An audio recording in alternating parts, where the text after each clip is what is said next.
अस्सलाम वालेकुम। लेक्चर 32 यानी कि लाइट यानी कि बत्ती स्टार्ट करते हैं। हम कर रहे थे MZA। इसमें एक मामला देखा था हमने। वो मामला कहाँ मैंने देखा था, ये दो तरीके से आपको करेंसी रेट सवाल में गिवन हो सकता है। अगर आपका वन जो है वो लोकल करेंसी के साथ, पहले पुराने वाला, अगर वन फॉरेन करेंसी के साथ लगा हुआ है तो फिर डायरेक्ट मेथड मल्टीप्लाई जो आसान लगता है। और अगर आपका करेंसी रेट जो है उसमें वन लोकल करेंसी के साथ लग जाए तो फिर आप डायरेक्ट मेथड से नहीं करेंगे, इसको सीधा तरीका नहीं है, बल्कि आपने उसको डिवाइड करना है। ये देखा था हमने कल।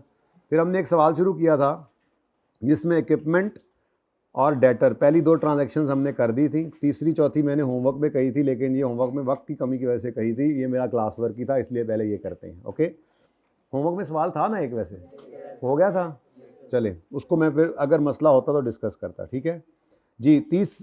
2 सितंबर 2018 पे MZA sold goods which cost 17,000 for 53,376 सैरल्स to a company whose currency was Sarels. The amount was outstanding on 31 December 18, but proceeds were received in Sarels on भाई फरवरी 7 2019 को आ भी जाए तो हमारा ईयर एंड हो रहा है 31 दिसंबर 18 पे। तो अगर इस सवाल की रिक्वायरमेंट के साथ स्टिक करें, जो कि मैं करूंगा, तो हम इसको बस ईयर एंड पे रीमेजर करके रीट्रांसलेट करके छोड़ देंगे। हमने इसको दोबारा वो पेमेंट की तरफ नहीं जाना, क्योंकि पूरी वो टाइम ज़ाया होगा। सीख लिया था पेमेंट के वक्त क्या करते हैं, ठीक है ना। तो चलो फटाफट ये एडजस्टमेंट कर लेते हैं यहाँ पे। जी बेटा किस दिन? 25 है।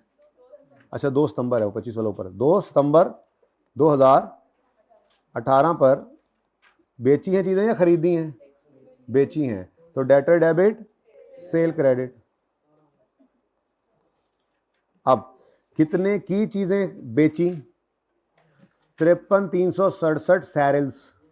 और जब हम आए एक्सचेंज रेट्स पर, तो एक्सचेंज रेट में उसने 1 लगाया हुआ है लोकल करेंसी के साथ। तो हमने कहा ये तो इनडायरेक्ट मेथड है, डिवाइड करना पड़ेगा। ठीक है, तो डिवाइड करेंगे। सैरल्स ये 2 सितंबर पर 2.224 रेट गिवन है, तो कितने जी टोटल बताओ सैरल्स?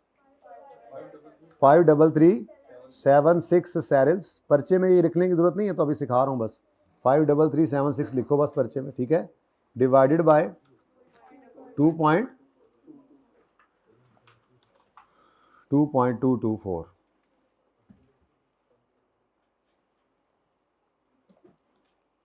कोड साफ हो गया ना? Okay done. चलो बस ये सवाल इधर कर लें, फिर चलते हैं। 2.224 बस। नेक्स्ट आंसर बताओ। 20। और कॉस्ट मैंने कल भी बताया था, वो लोकल करेंसी में दी हो सकती है, कोई मसला नहीं है। और इस टॉपिक में अगर कॉस्ट देगा तो हम सेल के वक्त दोनों एंट्रीज किया करेंगे, सेल की और फिर कॉस्ट ऑफ सेल, ये परपेचुअल वाली। ठीक है, तो कॉस्ट ऑफ सेल्स डेबिट इसी दिन, तो मैं डेट दोबारा नहीं लिख रहा। कॉस्ट ऑफ सेल डेबिट और इन्वेंट्री क्रेडिट।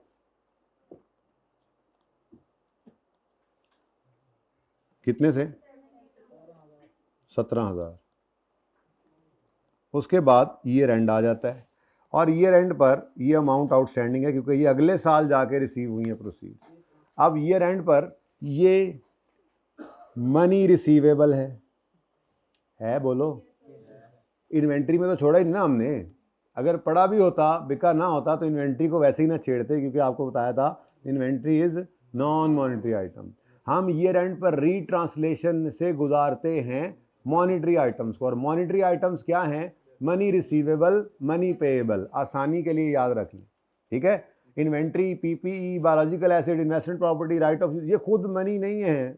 हाँ, inventory, PPE, investment property, biological acid अगर बेचें उधार पर, तो जो रिसीवेबल स्टैंड करेगा वो फिर मॉनिटरी आइटम है। तो खैर अभी हमारे पास डेटर ईयर एंड पे पड़े थे। 31 दिसंबर आ गया। 31 दिसंबर 18 पर हम इसको वर्सेस वाली कैलकुलेशन से गुजारेंगे, 2 लाइनें छोड़कर वर्किंग कर लेंगे। तो मुझे बताएं जी कितने सैरल्स थे? 53,376। और ईयर एंड के ऊपर सैरल्स का रेट हो चुका है 2.25। देखो अगर आपने इसको इस तरह वैसे शायद बैठ कर सोचे आराम से तो समझ आ भी जाए। जब डायरेक्ट मेथड होता है ना तो फ़ौरन समझ आ जाता है कि जी वो रेट बढ़ गया तो ये अब हमें नुकसान हो गया, रेट कम हो गया। इसमें ना उलट है, तो उसको सोचने की ज़रूरत ही नहीं है। सोच लो शायद समझ आ भी जाए, लेकिन क्या ज़रूरत है खामखा ऐसे दिमाग खपाने की। एक बार सोच लेना ज़िंदगी में, पर पर्चे के लिए बस ऐसे ही याद रखना जैसे कहा हुआ आप, ठीक है। लोकल करेंसी के साथ अगर उसने 1 लगा दिया है तो डिवाइड के साथ करना है, ठीक है जी। वो तो फिर जब काम करोगे तो पता लग नहीं जाएगा कि बढ़ गया है डेटर या कम हुआ है डेटर। डेटर एसेट है, बढ़े तो फ़ायदा, कम हो तो नुकसान जी। 2560 जी, आंसर इज 23723। अब इसको हमने लड़ाना है। ये पहला लड़ाने वाला पॉइंट आया था। पहले दोनों पॉइंट्स के अंदर लड़ाई नहीं हुई थी। क्यों पहले दोनों पॉइंट्स के अंदर लड़ाई क्यों नहीं हुई थी? क्योंकि ईयर एंड पर कुछ था ही नहीं।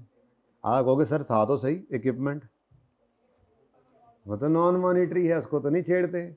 फिर इधर तो कुछ भी नहीं था, वो तो बेचा था, इन्वेंट्री भी कोई नहीं थी, वो तो बिक गई थी, और डेटर भी कोई नहीं था। ऐसे ही है क्योंकि वो आ गया था हमारे साल में, तो यहाँ पर डेटर मौजूद था। अच्छा, अब डेटर कितने पर बुक्ड था? अब आपने मैच करना है इसको, यानी कि आपने लेकर आना होता है 24 को 23 पर। तो मुझे बताओ, जिस अब ये डेटर है, यूँ सोचा करो, वरना तो डायरेक्ट भी चल जाता है कि एसेट है, कम मतलब क्रेडिट, तो दूसरा इम्पैक्ट डेबिट, तो वो लॉस ही होगा। लेकिन नहीं, आप सोचना शुरू कर चुके हैं हम, ताकि आगे फ़ायदा हो जाए थोड़ा सा, ठीक है।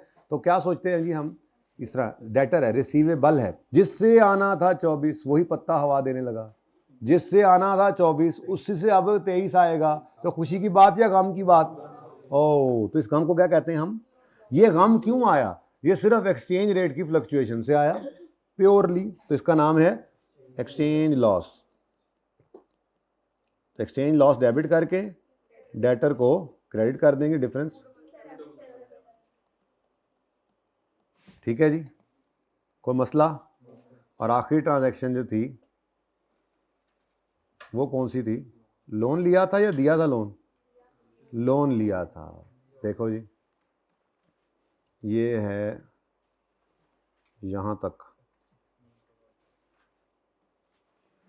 ये पॉइंट 1 था, ये आपका पॉइंट नंबर 2 था, मिक्स हो रही है ना। ये पॉइंट नंबर 3 है आपका, और अब मैं पॉइंट नंबर एडजस्टमेंट नंबर 4 करा रहा हूँ। क्या है जी? 4D, सॉरी ABCD था। चलें आप सही समझ आ गई आप। MZA limited borrowed 4,26,000 Roland's on 25 मई। तो रोलैंड्स कितने लिए हैं आपने? बोरो लोन है, लोन लिया है। लोन लें तो cash debit, loan credit, cash debit 4,26,000 Roland's लिए हैं आपने, ठीक है। अब लोन लेने की जनरल एंट्री किस दिन जी? किस दिन? 25 मई 2018 पर जी। बोलें, cash debit loan credit, cash debit loan credit, loan payable. लिखना तो लिख लें वरना चलेगा काम। अब कितने रोलैंड्स? 4,26,000 रोनाल्डो, और एक रोनाल्डो एक रोलैंड कितने का? 25 मई पर जाएंगे और जाकर देखेंगे तो रोलैंड्स के बारे में 1.6, ये 25 मई पे ही था, ठीक है ना, हमने यहाँ से जंप लगा ली थी ये, ठीक है। तो 25 मई पर 1.6 से तो डिवाइड करो 1.6 से, आंसर क्या आता है? 2,66,250, ठीक है जी। अब चूँकि ये लोन है, अभी आज इंशाल्लाह लोन के अंदर किस्तें भी पे करवाएंगे, लोन के अंदर इंटरेस्ट भी होगा। फिलहाल ये सादा लोन था ना, ये कल करवाना था, कल चूँकि लेट हो गए तो ये नहीं हो सका। बुनियाद तो कल डलनी थी ना जी, ये वो बुनियाद थी, ठीक है। तो लोन तो पड़ा है, वो प्रोसीड्स कब रिसीव हुई बेटा? प्रोसीड्स कब रिसीव हुई? 7 फरवरी 19 को। तो मेरे सवाल की रिक्वायरमेंट है 31 नवंबर 18 वाली जर्नल एंट्रीज करो, तो मैंने कहा छोड़ो, बस कंफ्यूज हो जाते हैं ना आप, ऐसे ही कोई रूल बना लेते, नया नया सीख रहे हैं आप, कहते हैं नहीं सवाल के अंदर सारी एंट्रीज मैंने पेमेंट करके ही छोड़नी है, जबकि रिक्वायरमेंट में वो था नहीं, तो टाइम ज़ाया होता ना, इसलिए मैंने किया ही नहीं। ये काम सिखाया हुआ है कि अगर प्रोसीड्स रिसीव हों तो क्या करते हैं, कैश डेबिट, डेटर क्रेडिट एक लाइन छोड़ के, और कैश में लिखते हैं उस दिन के स्पॉट रेट से पहले रिकॉर्डिंग करते हैं, डेटर को रिवर्स करते हैं, गेन या लॉस फिर आ जाता है। पर किया इसलिए नहीं कि हमारे सवाल की रिक्वायरमेंट नहीं थी, सीखा हुआ है। हाँ जी, लोन पढ़ा है और बोलो पढ़ा है, तो फिर इसको रीट्रांसलेट करना पड़ेगा 31 दिसंबर 2018 पर। लोन पेएबल, लोन, वो अब कल वाली तस्वीर अगर आपके जहन में ऊपरली साइड पे लिखा था तो मॉनिटरी आइटम्स के अंदर मैंने लोन लिखा हुआ था। लोन पेएबल हो या रिसीवेबल हो, लोन पेएबल क्या है, मनी पेएबल। लोन क्या है, मनी पेएबल इन फ्यूचर, तो ये मॉनिटरी आइटम होता है। लोन इज ऐसे नहीं, वो खान साहब कहा करते थे, बहुत पुरानी बात है कि 1 रुपया जब डॉलर बढ़ता है तो इतना लोन बढ़ता है, वही बात होती थी। ठीक है, लोन है तो बढ़ेगा, आजकल नहीं बढ़ता। अच्छा जी, तो बताओ जी कितना लोन पड़ा है, 4,26,000 सारे का सारा रोलैंड्स वाला लोन अभी तक पेएबल है। अब 31 दिसंबर 18 पर रोलैंड्स जो हैं उनका रेट देखा तो 1.4 आ रहा है, तो डिवाइड करेंगे 1.4 से, आंसर इज 304,286। अब इसकी लड़ाई करानी पड़ेगी, तो लड़ाई तब करेंगे जब ईयर एंड पर कोई मॉनिटरी आइटम पड़ा है। पहले दोनों एडजस्टमेंट में कुछ था ही नहीं, पे करने थे तो पे कर दिए, रिसीव करने थे तो रिसीव कर लिए, ऐसे ही था ना, तो कोई वर्सेस की कैलकुलेशन नहीं हुई। तीसरे में, सॉरी बल्कि दूसरे में रिसीव नहीं किए थे, लेकिन दूसरे में हो गए थे। किस में रिसीव नहीं किए थे, ये थर्ड में, अच्छा सॉरी, रिसीव नहीं किए थे। ठीक है, तो रिसीव नहीं किए थे तो बस रिसीट की एंट्री नहीं पड़े थे तो रीट्रांसलेट करना पड़ा हमें। यहाँ पे भी ऐसे ही लोन पेएबल है, कितने पर लोन रिकॉर्ड किया था। अब लाओ जी 266 को 304 पे, शॉर्टकट ये है, लायबिलिटी है, बढ़ाओ तो लायबिलिटी क्रेडिट और एक्सपेंस डेबिट। लेकिन हम तो सोचेंगे कि देने थे हमने जिसको 266, अब उसको देने पड़ेंगे 304, तो खुशी की बात है, गम की बात है, गम की बात है। तो गम को कहते हैं एक्सचेंज लॉस डेबिट। 38,036 बोला आपने, एक्सचेंज और लॉस, नीचे क्या है, लोन बढ़ गया, लायबिलिटी बढ़ गई ना। ठीक है, लो जी, ये आपकी एडजस्टमेंट नंबर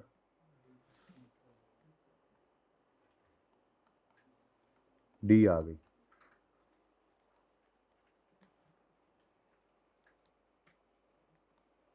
ठीक है जी, कोई मसला तो नहीं।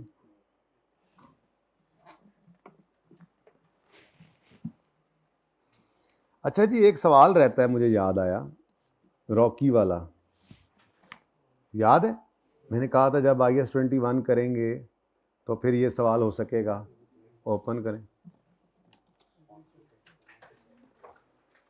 इसके MCQs किए थे आपने सारे IS-41 के, क्यों रिजल्ट टेंशन दे रहा था, कल रिजल्ट है आप लोगों का।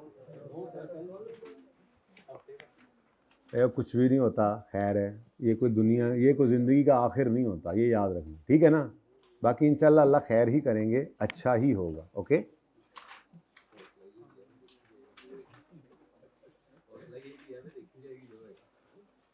हाँ देखी जाएगी जो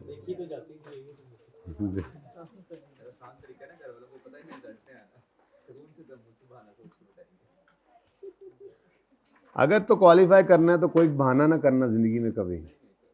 बाकी मशवरा ही है मेरा, जिन्होंने बहाने किए ना तो वो अल्टीमेटली आज भी नज़र कहीं नहीं आते, और जिन्होंने फेल होने पर घर वालों को बता दिया वो पास भी हुए, क्वालिफाई भी कर गए।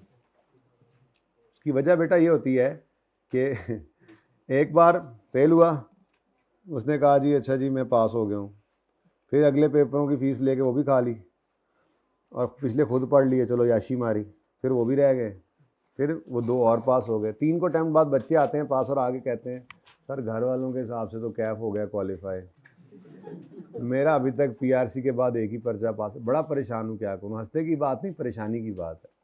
तो ये कभी नहीं करना, जो हो घर पे बताओ।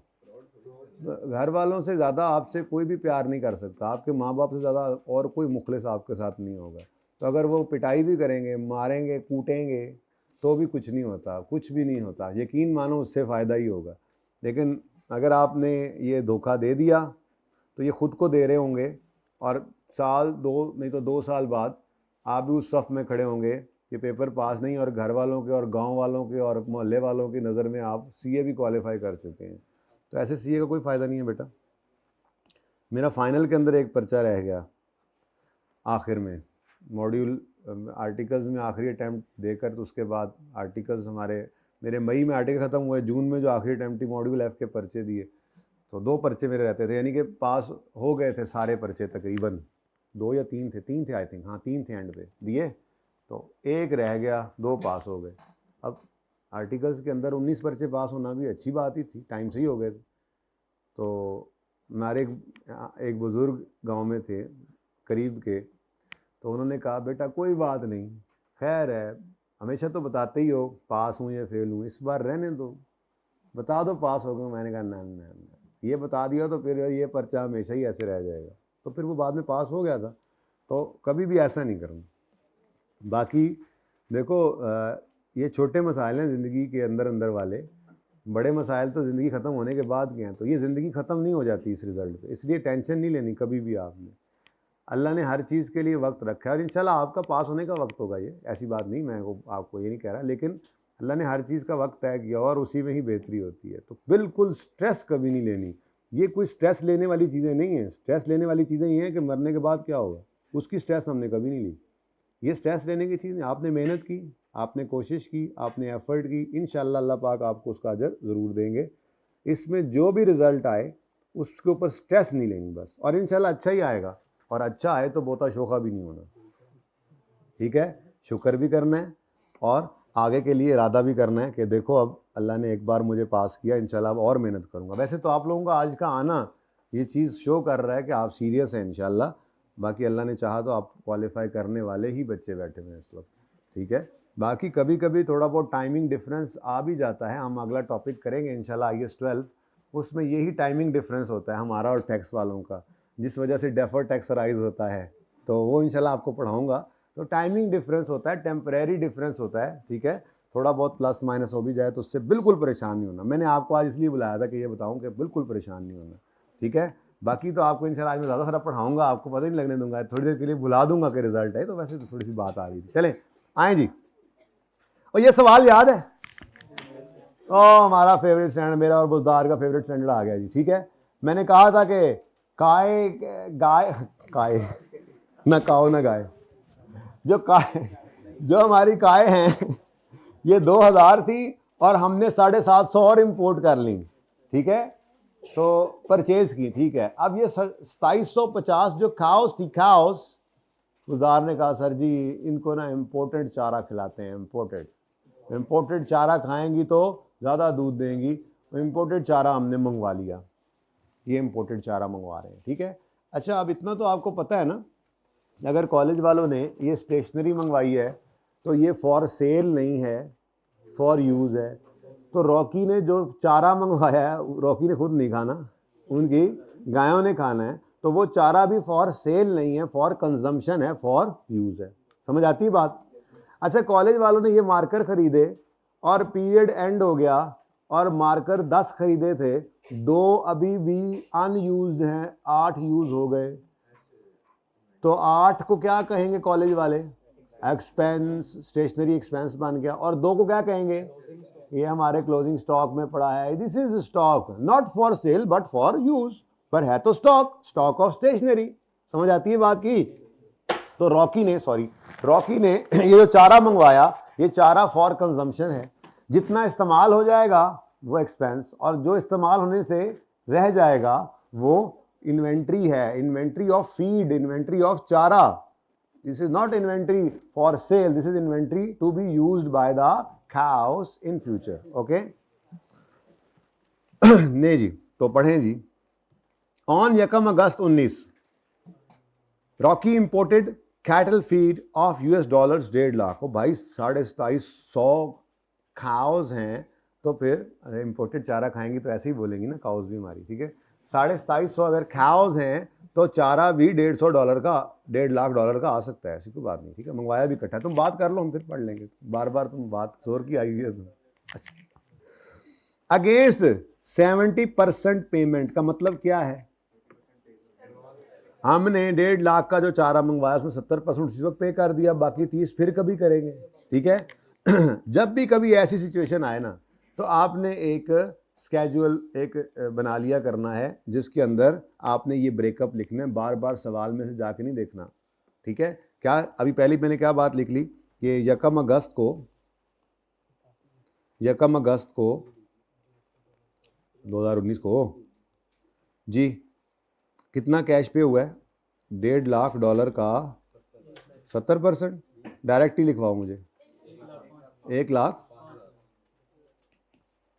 अच्छा जी 1 लाख, ये डॉलर्स के अंदर 1,05,000 डेट के साथ लिख लिया। आगे पढ़ते हैं। RRL also paid 5% custom duty on import. हाँ जी, कस्टम ड्यूटी ऐड होती है, custom duty, non refundable taxes inventory cost में ऐड होते हैं, सिंपल, ठीक है। तो ये ऐड कर देंगे 5% इसमें। The feed is specially designed to provide vital nutrients, खुराकें, to cows that keep them healthy and improve the quality of doodh at year end. 30% of the amount is payable. अच्छा जी, हमें पहले ही पता है, ईयर एंड पे भी पेएबल। ओ, यानी कि 31 दिसंबर पर भी पे नहीं हुआ, बस $105 ही थे, और वो पता नहीं अब कब पे हुआ। हमारी बला से हमारे सवाल की रिक्वायरमेंट थी 2019 की जर्नल एंट्रीज करनी, और उसने कहा ये पेएबल है।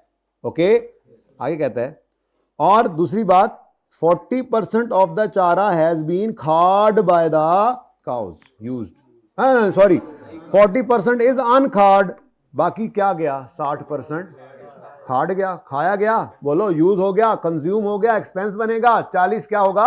एसिड, इन्वेंट्री के अंदर पड़ा होगा, स्टॉक होगा, स्टॉक ऑफ फीड। ओके, अब जेन के अंदर एंट्रीज बनाओ। पहली एंट्री इन्वेंट्री को खरीदने की, inventory of feed debit, cash $1,05,000 से क्रेडिट, और पेबल, पहले डॉलर्स की बात करो, पेबल $45,000। फिर अगली एंट्री अलग से कर लेंगे, वैसे सोल्यूशन के अंदर इकट्ठी भी हुई है, कोई वो पसंद करे तो सोल्यूशन देख लेना, ठीक है। 5% ना 5% नॉन रिफंडेबल जो ड्यूटी होती है, इंपोर्ट ड्यूटी नॉन रिफंडेबल होती है बाय डिफॉल्ट, उसको ऐड करेंगे, वो भी inventory feed debit cash credit. अब वो यूएस डॉलर्स के अंदर नहीं पे होती, नॉर्मली कस्टम ड्यूटी ऐसे ही होती है कि जब आ जाती है चीज़ तो वो कस्टम वाले अपने हिसाब से उसको वो उसकी वैल्यू मतलब उस दिन के रेट के हिसाब से डॉलर इंटू रेट कर लेंगे ना, और वो उसको कहेंगे कि जी ये इतने रुपए की बनी पाकिस्तानी हिसाब से, तो उसके हिसाब से आप इतने % टैक्स दे दो, ठीक है ना। बहरहाल जी 5% $1.5 लाख इंटू किधर गया डॉलर का रेट, ये इंटू 164 रुपीज़ में कर लेंगे। वैसे फ़र्क नहीं पड़ता, परसेंटेज डॉलर पे भी लगा दोगे तो रेट तो उसी दिन का ही लगना है ना। बहरहाल फिलहाल रुपीज़ में ही, ये जो कस्टम ड्यूटी उसूल की बात कर रहा हूँ, कस्टम ड्यूटी वगैरह ये रुपीज़ में कन्वर्ट करने के बाद ही लगेंगी। ओके, नेक्स्ट, बस नेक्स्ट क्या, तो ये 2 एंट्रीज होगी। तीसरी एंट्री हम करेंगे अनखाड और खाड को देखना है। अब हम पूरा इन्वेंट्री रिकॉर्ड कर चुके हैं, उसने एंड पे हमें बताया कि 40% खाया नहीं गया, तो इसका मतलब 60% खाया गया है। अब इन्वेंट्री सारी पड़ी है, हम कह रहे हैं इसमें से 60 अब इन्वेंट्री नहीं है, तो उसकी एंट्री होगी एक्सपेंस, जैसे कॉस्ट ऑफ सेल डेबिट, ऐसे ही है, ये कॉस्ट ऑफ सेल नहीं है, ये तो कंज्यूम करने के लिए था, तो एक्सपेंस जैसे स्टेशनरी एक्सपेंस डेबिट, ऐसे ही ये फीड एक्सपेंस डेबिट और इन्वेंट्री ऑफ फीड क्रेडिट कर देंगे। कितने से? जो खाया गया। अब जब इन्वेंट्री में 100 रखा और 60 निकाल दिया, एक्सपेंस बना दिया, तो बाकी वहाँ पे क्या रह गया? ये आपकी बैलेंस शीट में करंट एसेट्स में पड़ा होगा। और चौथी एंट्री कौन सी करनी पड़ेगी? पेबल है, $45,000 का पेबल है, उस पेबल को रीट्रांसलेट करना पड़ेगा ईयर एंड के ऊपर, क्योंकि मॉनेटरी आइटम है। तो where are the markers? These are good markers. Why these are दूध यहाँ रखे हुए थे तो तुमने वहां रख दिए, मतलब जाओ यार। Past paper 1 page number 615 Rocky Roads था। लो नाम रखा हुआ है सड़कों वाला और रखी बैठा है हाउस। अच्छा जी, यकम, अब देखो वो आपका ना वो जहां पे जगह छुड़वाई थी अगर आपको याद हो वहीं पे लिख ले तो आपकी मर्जी है।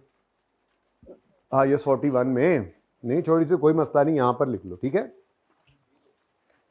अच्छा जी, यकम कब? यकम अगस्त 2019 पर इन्वेंट्री खरीदी, इन्वेंट्री फीड डेबिट, कुछ कैश पे कर दिया, कुछ अभी पेएबल है। आसान काम, क्रेडिट्स लिख लो और बैलेंसिंग इन्वेंट्री निकाल लेना, आसान काम है ना। क्या मतलब, कितने डॉलर्स पे कर दिए?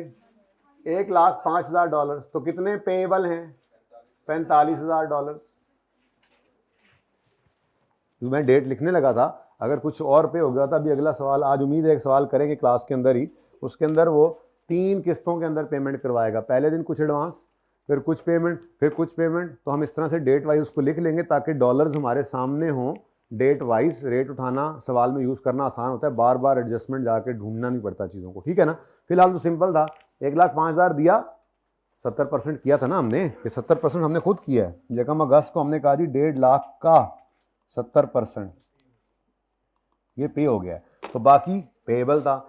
अब वो पेएबल अगर मिसाल के तौर पे सितंबर अक्टूबर में किसी का पे हो गया होता तो मैं यहाँ पे वो डेट भी लिख देता और बाकी 45 भी लिखता ताकि रेट उठा सकूँ उसके सामने वाला, पर ऐसा हुआ नहीं, ठीक है।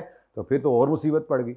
ये पेएबल है तो ये तो मॉनिटरी है, तो ये रेंट पर पड़ा है तो इसको रिट्रांसलेट करना पड़ेगा, यानी वर्सेस वाली कैलकुलेशन से गुजारना पड़ेगा, ठीक है। लेकिन फिलहाल तो ज़रा चलें, हमने देख लिया कि यकम अगस्त पे रेट्स चेक करो, following exchange rates are available. 1 US dollar एक किसके साथ लगा हुआ है? फॉरेन करेंसी के साथ। तो ये डायरेक्ट तरीका मल्टीप्लाई, ठीक है। तो इंटू 165 इंटू 4 है, ओके। तो 5 क्यों बोला आप लोगों ने? मैंने नहीं बोला। अच्छा ठीक है, सॉरी। 1722 1000 में कर रहे हैं, रुपीज इन 1000 जी। 7380 और बैलेंसिंग निकाल लो इसको, 24600। उसके बाद बेटा इसी दिन जैसे वो पोर्ट पे मतलब पहुंचा, कुछ नहीं बताया, तो इसी दिन पहुंच गया होगा समझो, ठीक है ना। हवाई जहाज पे आया होगा शायद ये फीड, ठीक है। अब इसी दिन हमने इंपोर्ट ड्यूटी पे करनी है, तो उसको भी इन्वेंट्री की कॉस्ट का पार्ट बनाना है। तो inventory of feed debit cash credit. अब इधर देखो बच्चों, इसमें आपने पकड़ना है इस 24,600 रुपीज़ को, रुपीज़ 24,600 इंटू 5% कर देना है जी, 12। तो बेटा इसको कोई बच्चा कहे जी मैंने डॉलर्स पे लगाना है, तो इसी दिन ही लगाना है ना, इसी दिन 5% डॉलर निकालेगा तो इस पे भी रेट वही लगना है। बहरहाल आप उसूली बात पर कायम रहें कि वो कन्वर्ट करते हैं रुपीज़ में और फिर उस पर टैक्स लगा दिया करते हैं, ठीक है ना। अच्छा, अब आपको किताब के अंदर जो सोल्यूशन नज़र आएगा ना, एक नज़र जाके देख भी लें बेशक, जब मैं ये बात कर लूँ फिर वो इस तरह से नज़र आएगा। ये कैश भी यहाँ पर पड़ा होगा, यानी inventory debit, cash credit, payable credit और फिर एक और कैश क्रेडिट। और ये 1230 का कैश मैंने यहाँ पे मतलब वो आपको यहाँ पे नज़र आएगा, लेकिन मैंने यहाँ पे इसको नहीं लिखा। दोनों तरीके होते हैं एंट्री के, ये तरीका जरा यहाँ पे देख लें, सोल्यूशन के अंदर दूसरा देख लेंगे। सोल्यूशन के अंदर दूसरा देखेंगे उसके फ़ायदा क्या होगा, ये इन्वेंट्री की टोटल वैल्यू आपको बैलेंसिंग ही नज़र आएगी वहाँ पर भी, ठीक है। लेकिन हमने इसको यहाँ पर आज अलग अलग करके देख लिया, कोई मसला, ठीक है। ये ज़रा समझ ज़्यादा अच्छी आती है कि इन्वेंट्री की कॉस्ट का पार्ट बनाओ इस डायरेक्टली एट्रीब्यूटेबल खर्चे को, तो पार्ट बना दिया अलग से, ठीक है ना। वहाँ भी पार्ट ही बना है, बैलेंसिंग जब निकलता है तो क्रेडिट वाली साइड पर लिख कर इधर ऐड कर जाते हैं, ठीक है। अच्छा जी, उसके बाद जी 31 दिसंबर 2019 आया, तो अब देखो इधर क्या चीज़ है, इन्वेंट्री है, चलो कुछ बची हुई तो है ना, करेंगे रिट्रांसलेट कैश को हद हो गई। एक ही चीज़ है वो मुसीबत $45,000। वो 31 दिसंबर पे सोते हुए दिमाग पे छाया होगा कि हमने पे करना है $45,000। ज़रा देखो तो सही आज क्या रेट है। तो 31 दिसंबर पे 2 लाइनें छोड़ी और आपने वर्सेस वाली कैलकुलेशन का रुख किया। कितने डॉलर्स पे करने हैं आपने 31 दिसंबर 19 पर? पेबल कितने हैं? लिखना है तो लिख लो, यहीं पर लिख लो। ये 1 अगस्त को पे हो गया और बाकी क्या है जी? पेबल। मैंने डेट नहीं लिखी, पता नहीं कब पे होने। पेबल कितने डॉलर्स हैं? तो ये 45,000 पेबल आपको ऊपर नज़र भी आ रहा है, यहाँ लिखने की तो खास जरूरत नहीं थी। ये पेबल, तो ये पेबल $45,000 जो हैं ये अब 31 दिसंबर पे भी पे नहीं हुए। तो 31 दिसंबर वाला रेट ढूंढो सवाल में से आके। 152, तो 152 पर आ गया डॉलर। आंसर 6840। जंग करानी है इसकी। 73। अब बच्चों मुझे बताओ, जिसको देने थे 73 उसको 68 देने पड़े तो वो तो खुशी की बात है, ये तो एक्सचेंज गेन है। तो पेबल डेबिट और एक्सचेंज गेन क्रेडिट 540 से, ये P&L के अंदर जाता 540। हाँ जी, और कुछ, और कोई एंट्री तो नहीं है ना? इन्वेंट्री आपने पूरी की पूरी अपनी भी किताबों में रखी हुई है। हालांकि 60% खाद उसके एक्सपेंस बनाओ, वो एसेट नहीं रहा अब, वो उसने, हाँ खाद मतलब यूज्ड, काउस ने खा ली ना, तो उसको मैं कह रहा हूँ खाद। ठीक है, आपको इंग्लिश ही नहीं आती यार, बहुत बुरे हाल आते हैं आपके यार। आपकी ये इंग्लिश है तो आपको पता ही नहीं है कि खाई गई को क्या कहते हैं। अच्छा, कंज्यूम्ड, यूज्ड। ओके, वो कह रहा है at year end 30% amount is payable. ठीक है, उसको रिट्रांसलेट किया। And 40% of the feed is unused. ये यूज नहीं हुई। भाई मैंने तो रिकॉर्ड जो कर रखा है वो तो सारी की सारी कर रखा है। 100% फीड ही मेरे पास एसेट है, इसमें से सिर्फ 40% को यहीं रहने दो, वो अनयूज्ड है। 60% जो यूज हो गई उसकी एंट्री पास करो। हाँ जी, बिल्कुल स्टेशनरी वाली एंट्री की तरह से। फीड एक्सपेंस लिख दो, सिर्फ एक्सपेंस लिख दो। फीड एक्सपेंस यानी कंज्यूम हो गई, जो फीड कंज्यूम हो गई वो डेबिट करके इन्वेंट्री ऑफ फीड को क्रेडिट कर लो। अब टोटल फीड कितनी थी? अब ये देखो ना, 24600 प्लस दिस। ठीक है जी, 24600 प्लस 1230 इज इक्वल टू 25830। ये है टोटल इन्वेंट्री। पर्चे में तो यहीं पर ब्रैकेट लगा के इनटू कर लेते। अब हम क्या रिकॉर्ड कर रहे हैं, अनयूज्ड को या यूज्ड को? एक्सपेंस निकाल रहे हैं ना, हमने तो सारे को ही अनयूज्ड रिकॉर्ड किया हुआ, पर उसमें से अगर यूज निकाल देंगे तो बाकी वहां पड़ा रह जाएगा अनयूज्ड। बैलेंस शीट के अंदर वो आपकी इन्वेंट्री होगी। ठीक है जी, इनटू 60%, 49 और 158 और 1549। ले जी ये सवाल, ये 3-4 एंट्रीज बीच में ऐड हो जाएंगी आपके उस दिन वाले सवाल में जो हमने किया था। ये आपने पेंडिंग देख लिया था, चलो ये भी देख लें। अब आ ही गए सफ़े के ऊपर, तो ये 2 पेंडिंग थे जी। IS 41 does not apply on bearer plant, however it applies on produce growing on bearer plant. IS 41 bearer plant पे नहीं अप्लाई होता, सही है, वो तो IS 16, लेकिन वो प्रोड्यूस पर अप्लाई होता है, सही है। All government grants related to biological asset are accounted for under, no, वो बायोलॉजिकल एसिड है। लामा भी बायोलॉजिकल एसिड है, लामा भी तो बायोलॉजिकल एसिड है, वो तो कॉस्ट पे चला जाता है। फिर लिविंग प्लांट बायोलॉजिकल एसिड तो है, लेकिन वो बियरर बनकर निकल जाता है।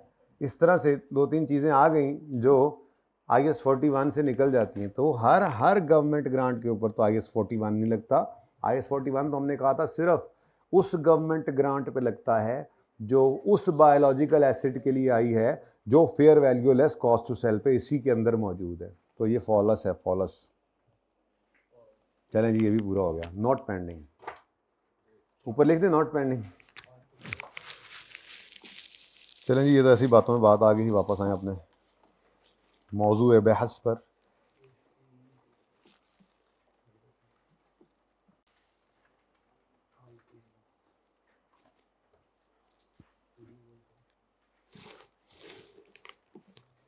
यार रिजल्ट तो आ लेने दो सर, मेरे कैफ 2 पेपर पास हैं, FR 1 और टैक्स, पता नहीं अभी से मैसेज आने लगा। नहीं बच्चे पता नहीं, अगली प्लानिंग अभी से शुरू की बैठे होंगे ना। अच्छा, मैंने भी नहीं पढ़ा, अभी क्लास के बाद ही पढ़ूंगा जाके, क्या परेशानी बच्चे। ओके, अच्छा जी, ये क्वेश्चन देखें जी, पेज नंबर 473 पे क्वेश्चन नंबर 11। 10 भी करना है आज इंशाल्लाह, 10 बहुत इंपॉर्टेंट, वेरी इंपॉर्टेंट जी। Question 11, bank deposits. A Pakistani company whose functional currency is rupee. ये फंक्शनल फॉरन ये क्या होती है? उम्मीद तो बड़ी है कि आज पढ़ा के ही भेजूंगा इंशाल्लाह, ठीक है। हाँ, लेकिन ये ना कि वो अगले बच्चों का थोड़ा सा टाइम का मसला है, वरना तो आज पढ़ते जब तक दिल करता पढ़ते, IS 21 ही फड़का देते, ना आने वालों को खूब सजा देते। बट क्या करें, FR 1 वाले सही रिस्क पर हैं, क्योंकि उनके बाद कुछ भी नहीं है, उनकी कोई क्लास नहीं, वो होंगे और मैं होऊंगा। बहरहाल कोई नहीं, देखेंगे, हिम्मत भी तो अपनी देखनी है ना, पूरा आखिरी क्लास में पूरी हो जाती है ना। अब पाकिस्तानी कंपनी उस करेंसी इज रूपी डिपॉजिटेड $50 इनटू आ डॉलर करंट अकाउंट। डॉलर वाला करंट अकाउंट ओपन किया, ठीक है, $70, ठीक है, sorry, in a bank on यकम मार्च 18। The company paid additional $12 into account on 30 अक्टूबर। लें जी, एंट्रीज मांगी गई हैं। अच्छा, उन्होंने तो कैलकुलेट का कहा है, हम एंट्रीज ही कर लेते हैं, ठीक है। अच्छा बच्चों, अब सबसे पहले मुझे ये बताओ, बैंक डिपॉजिट की एंट्री आती है आपको? क्या एंट्री होती है?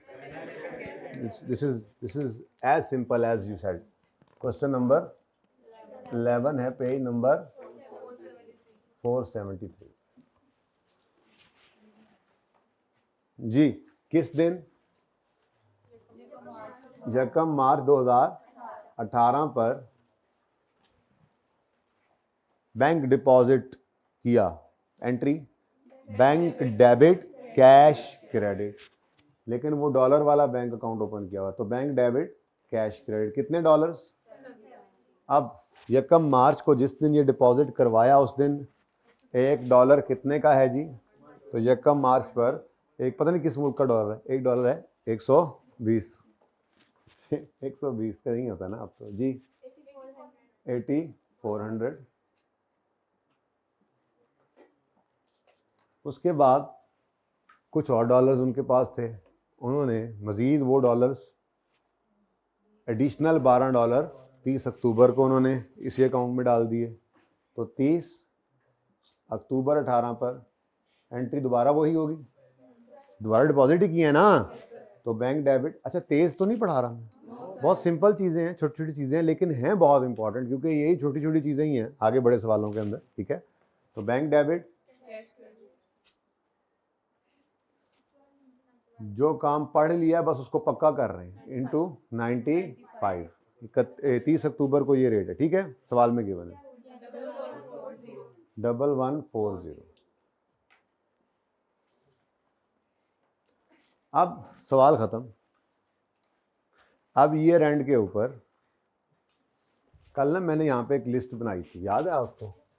मॉनिटरी और मॉनिटरी में मैंने कहा था कैश या बैंक, ये खुद मॉनिटरी ही है, ओके, और बाकी चीज़ें भी थी, चलो वो अब जो आएंगी तो देख लेंगे, ठीक है। नॉन मॉनिटरी, तो इसके अंदर चलो लिख दो, डेटर था क्रेडिटर था, लोन था। तो ना आज मैं इंशाल्लाह आपसे एक सफ़ा आपकी किताब के अंदर शुरू में या आखिर में कोई यहीं पे होगा आसपास सफ़ा खाली, वो एक आधा मैं वो आपको खाली करवा लूँगा, उस पर लिस्ट बनाने लग जाएंगे आहिस्ता आहिस्ता, रोज़ाना जो चीज़ें पढ़ते जाएंगे वो उसमें ऐड करते जाएंगे। वैसे वो लिस्ट आपकी किताब में ऑलरेडी मौजूद भी है, लेकिन अपनी लिस्ट तो अपनी होती है ना, ठीक है, तो खुद बनाएंगे। नॉन मॉनिटरी हमने लिया था PPE, investment property, biological acid, inventory, बस ठीक है, राइट ऑफ यूज़ भी होता है, हाँ ठीक है, ये लो। तो बैंक में पैसे पड़े हैं, अगर तो लोकल करेंसी में है तो we are not exposed to any foreign currency risk. पैसे ही बैंक पाकिस्तानी रुपीज़ में पड़े हैं ना, लेकिन हमारे पास अगर बैंक अकाउंट के अंदर डॉलर्स में पड़े हुए हैं, करेंसी डॉलर्स वाली ही पड़ी हुई है, रुपीज़ ही है ना, मतलब डॉलर्स ही पड़े हैं ना, तो ये डॉलर्स बैंक में पड़े हैं, तो ये मॉनेटरी आइटम है, ये एंड पे अगर पड़े हैं तो इनको भी रीट्रांसलेट करना पड़ेगा, ठीक है। तो 31 दिसंबर आया, तो 31 दिसंबर 18 पर इनको छेड़ना है भाई, कह रहे हैं छेड़ देते हैं, ठीक है। अब इसकी ज़रा वर्किंग थोड़ी सी ज़रा डिटेल्ड है, ठीक है। वो वर्किंग लेट से वर्किंग 1 में कहता हूँ, मैं ये कहता हूँ कि जी 1 मार्च को हमने कितने डॉलर दिए थे जी, 70 इंटू कितना 80, उसके बाद हमने 30 अक्टूबर को 12 डॉलर और डाले, 1140 टोटल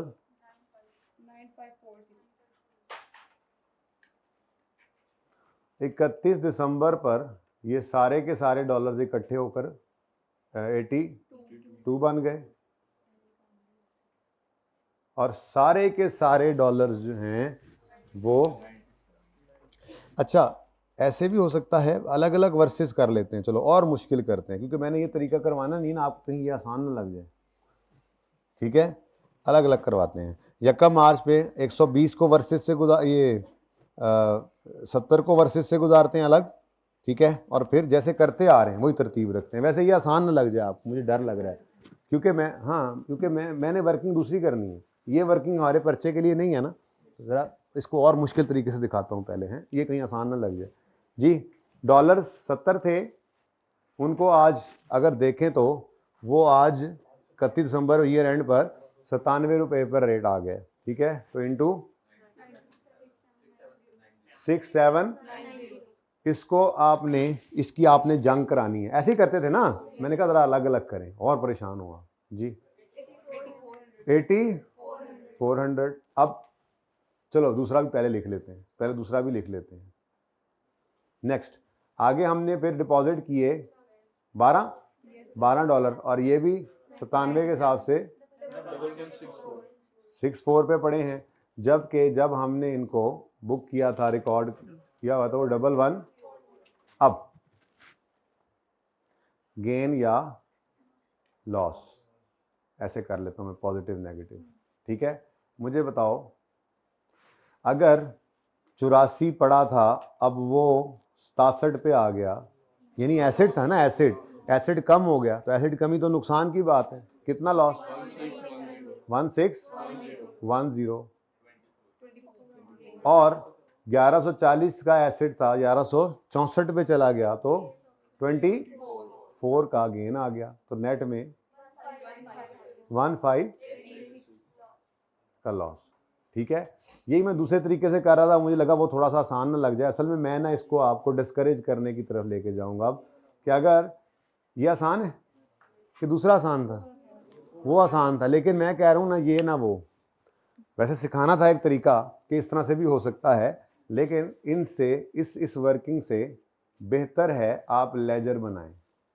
आप क्या करें जी, बैंक का लेजर बनाएं। आपने 1 मार्च पर बैंक डेबिट कैश क्रेडिट किया, 70 डॉलर इंटू 120, 8400। आपने फिर 30 अक्टूबर 18 पर बैंक डेबिट कैश क्रेडिट किया, $12 से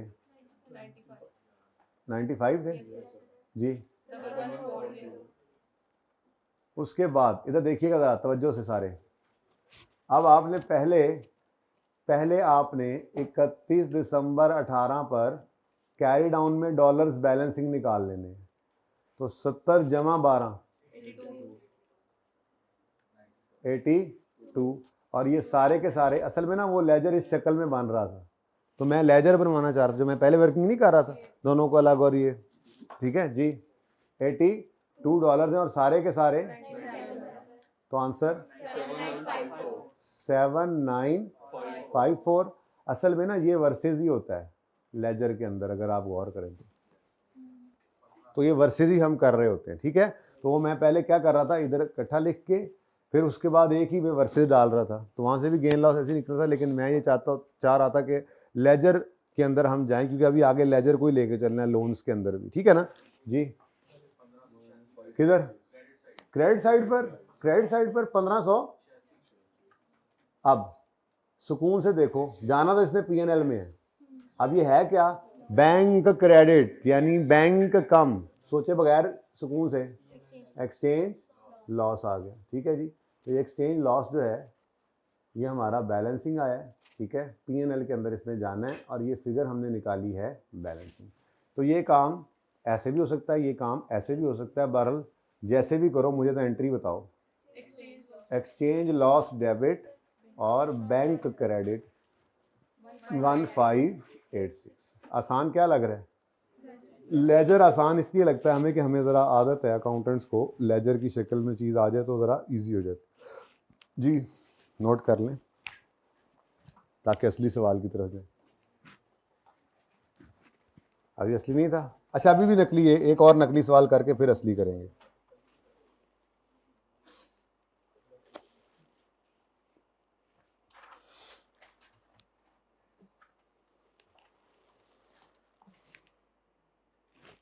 भाई पार्ट 2 शुरू नहीं करना? क्यों? 10 मिनट रहते हैं, चलो ठीक है। वैसे मेरा दिल तो ये था कि 50 मिनट ये हुए, 50 को मिनट और पढ़ाऊंगा, ज़्यादा नहीं पढ़ाना, परेशान है बेचारे। तो इसलिए चलो 5-7 मिनट तक अगला पार्ट शुरू कर देना, ठीक है।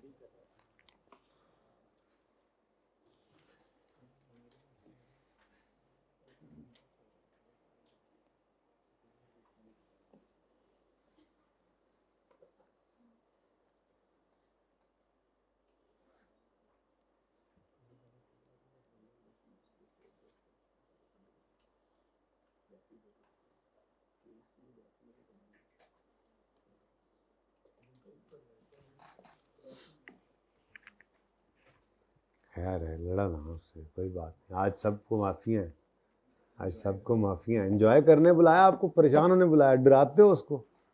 क्लास में बैठा है, कोई नहीं क्लास में बैठे, हम आज बैठक में बैठे हैं, अपनी ड्राइंग रूम में बैठे हैं, सुकून से चिल करो। आज चिल करने बुलाया आज आपको। नहीं चाय होती तो ज़रूर पिलाता हूँ, पर है ही नहीं आज। मैं यकीन करो आज आप लोगों को चिल रखना था, चिल रखने के लिए ठंडा वैसे करना पड़ता है। चलो कोई बात नहीं, ये चाय इंशाल्लाह आप बस दुआ करें अल्लाह से अच्छी अच्छी खबर आए, उधार रही चाय। मैं आपको ये आज वाली चाय अगले दिन किसी दिन नहीं होगी, वो ये आज वाली इंशाल्लाह उधार रही। अब तो मैंने जिम्मे ले लिया यार, उधार तो जिम्मे रहता है, गम ना करो। कल परसों किसी भी दिन सरप्राइज मिलेगा आपको किसी एक्स्ट्रा क्लास में, यानी जब कोई एक्स्ट्रा क्लासेस शुरू हो ना, अब FR2 की कोई एक्स्ट्रा क्लास छोड़नी, किसी भी एक्स्ट्रा क्लास में ये वाली चाय मिल सकती है आपको, ठीक है। नहीं इतवार को मैं इंशाल्लाह नहीं रखूँगा, वीकडेज में रखूँगा, तुम बताने वाले बनना, ठीक है ना। कोई एक्स्ट्रा क्लास नहीं छोड़नी, जिस दिन एक्स्ट्रा क्लास में मुझे कम बच्चे नजर आए मैंने चाय पिला देनी है, और मैंने कहना ये वो वाली है। इसलिए अब आपने मुझे ये मौका देने ही नहीं है, आपने हर एक्स्ट्रा क्लास में बाकियों को भी ले आना है। मैंने कहना एक्स्ट्रा क्लास में ज़्यादा बच्चे होंगे, हम सारे बचने ना पाएँ, ये आपका होना चाहिए टारगेट, ठीक है। जल्द चाय पिलाई जाएगी फिर आपको किसी भी एक्स्ट्रा क्लास। वो सोचेंगे, अभी उसकी कमिटमेंट नहीं करता, ठीक है ना। वो भी ऐसे कभी बस वो उसी पे तो ज़्यादा लड़ाई पड़ती है, बच्चे भी दूसरों को भी कहते हैं बदतमीज। अच्छा सुने,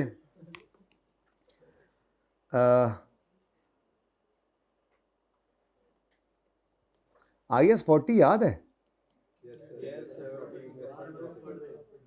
R2 में पढ़, R1 में आप पढ़ रहे हैं, आप R2 साथ पढ़ रहे हैं। वाह, वो मुझे तो ख्याल ही नहीं आया, ये 2 क्लासों में बैठता है तो अच्छा ये दो तुम्हारी 2 CM और R1 होती हैं। बदतमीज आदमी यार।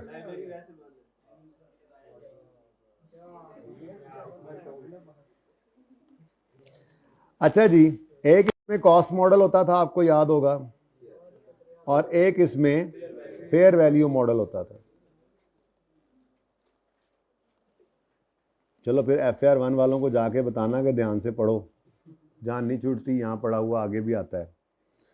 अच्छा जी, अब IS 40 ये कहता था अगर कॉस्ट मॉडल है तो डेप्रीसिएशन करो, ठीक है, और फेयर वैल्यू गेन या लॉस ये नहीं रिकॉर्ड करना अगर कॉस्ट मॉडल में हो तो, और अगर फेयर वैल्यू मॉडल में तो डेप्रीशिएट मत करो,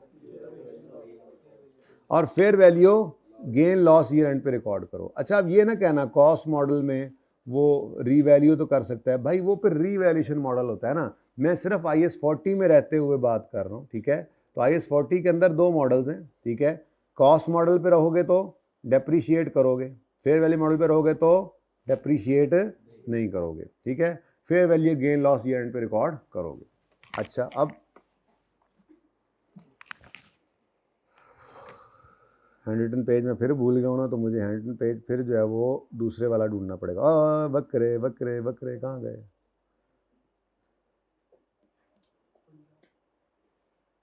याद है ये स्टैंडर्ड याद है? ये मैंने कहा दिखा दूँ ज़रा, ये याद है? अच्छा,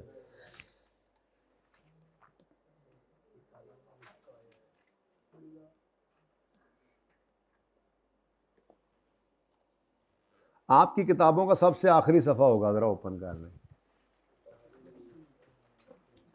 इसी तरह से आपने FAR 1 में पढ़ा होगा, नहीं तो इस तरह से नहीं पढ़ा तो जैसे ही पढ़ा होगा मतलब उसका भी यही था। तो यहाँ से देखो ज़रा आके, सबसे आखिरी सफ़ा यही होना चाहिए। देखो इससे मिलता जुलता सफ़ा होगा, इधर देखो ना, इधर देखो ना, सबसे आखिरी ये नहीं है। थोड़ा पीछे आ जाओ, कोई नहीं, थोड़ा पीछे आने दो। मेरा कहने का मतलब ये सबसे आखिर में ये सफ़े हैं। हैंड रिटन पेजेस में सबसे पहला सफ़ा IS 21 का आ गया, जहां भी है मिल गया है। डिस्कशन ऑफ IS 40, लेकिन ये हमने करनी थी फॉर IS 21, असल में इसको मिक्स करना है अब हमने, लेकिन पहले सादा पढ़ेंगे तो मिक्स करेंगे। अगर land building held for sale है, लैंड या बिल्डिंग, ये स्टैंडर्ड सिर्फ किस पे लगेगा? लैंड और बिल्डिंग पे। अगर लैंड और बिल्डिंग हेल्ड फॉर सेल है तो ये IS 2 की इन्वेंट्री, और अगर ये हेल्ड फॉर एडमिन पर्पसेस है तो IS 16, और अगर ये हेल्ड फॉर रेंटल या कैपिटल एप्रिसिएशन हो तो IS 40 लगता है। भाई अब यहाँ तो ऐसे ही पढ़ाया जाएगा ना, ठीक है। आपने तो 4-5 दिन लगा दिए होंगे वहाँ। अब जब कोई चीज़ IS 40 में आ जाती है तो फिर ये 3 डिस्कशंस हैं। Initial measurement, initial recognition record कब करें? वही 2 बातें, जब फ्यूचर इकोनॉमिक बेनिफिट्स प्रोबेबल हो, कॉस्ट लायबली मेजरेबल हो तो रिकॉर्ड कर लो। ये हाइब्रिड में कौन आए बैठे हैं बच्चे? हाइब्रिड वालों को मेरी आवाज़ आ रही है? कोई नहीं आए, फिर ठीक है। तस्वीर भी नहीं आ रही है, बेहतरीन। तो तुम फिर उधर जाके बैठो ना जा। उसके बाद रिकॉर्डिंग क्राइटेरिया मीट हो गया, तो अब अगली बात, रिकॉर्ड करना है तो किस पे करें?